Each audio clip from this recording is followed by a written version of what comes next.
வணக்கம். இன்றைக்கு நான் பைத்தங்க வர செய்ய போகிறேன். இந்த வரையை செய்கிறதுக்கு நான் பைத்தங்க எடுத்து அளவாக உடைச்செடுத்து கழுவி வச்சிருக்கிறேன். வாங்கோ இதை எப்படி செய்கிறேன்னு பார்ப்போம். இந்த பைத்தங்காயை நான் நீராவியில் முதல்ல அவிச்செடுக்க போகிறேன். அதுக்கு தண்ணி வச்சு தண்ணி கொதிச்சிட்டுது. இப்போ இதை அவிய வைப்போம். மூடி விடுவோம், அவியட்டும்.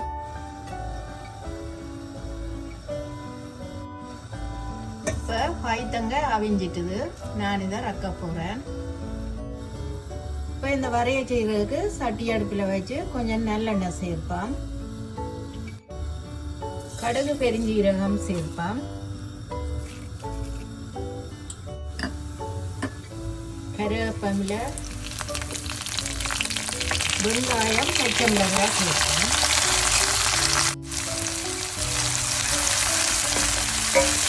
நல்லா பொரிஞ்சு வந்து வரட்டும்.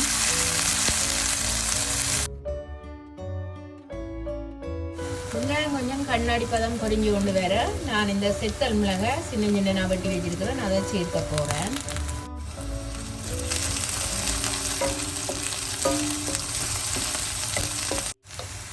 வெங்காயம் பச்சை மிளகாய்க்கு கொஞ்சமா உப்பு சேர்ப்போம். பொரிக்கட்டும் நல்லா.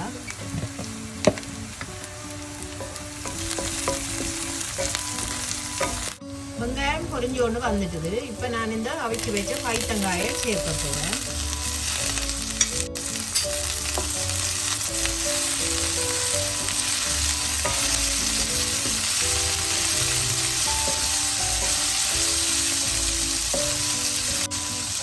எல்லாத்தையும் நல்லா கலந்து விட்டுட்டு மூடி கொஞ்ச நேரம் வதங்க விடுவேன்.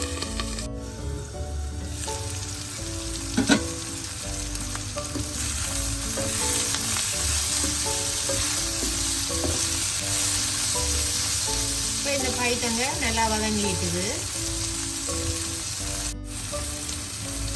இதுக்கு நான் தேங்காய் சேர்க்க போறேன்.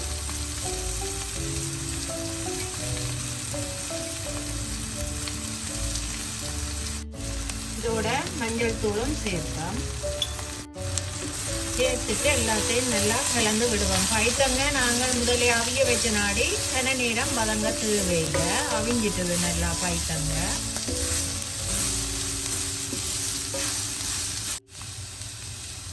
இனிமே இதுக்களவான உப்பை சேர்ப்போம். முதல்ல நான் வெங்காயத்துக்கு கொஞ்சம் சேர்த்தேன்னா அப்போ பார்த்து சேர்த்து விடுவோம்.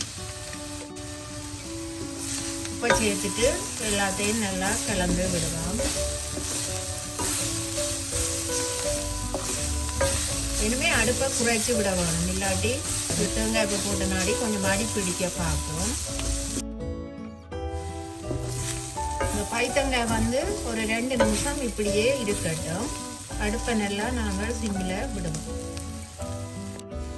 இப்போ நான் 2 நிமிஷத்தாலே அடுப்பை நிப்பாட்டி போட்டு கொஞ்சமாக தேசி புளி சேர்க்க போகிறேன். இந்த பைத்தங்காய் வரைக்கு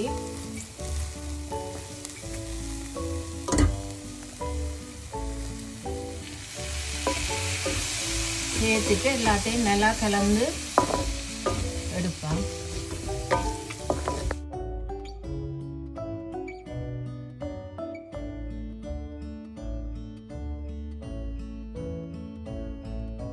நான் இப்போ பைத்தங்காய் வரை செய்து எடுத்துட்டேன். இது தனியாகவே சோறோடு சாப்பிடலாம். அவ்வளவு டேஸ்டாக இருக்கும் இந்த வரை. நீங்களும் செய்து பார்த்துட்டு உங்களோட கருத்துக்களை தெரிவிங்கோ. எங்களோட சேனலுக்கும் ஆதரவை தாங்கோ. நன்றி.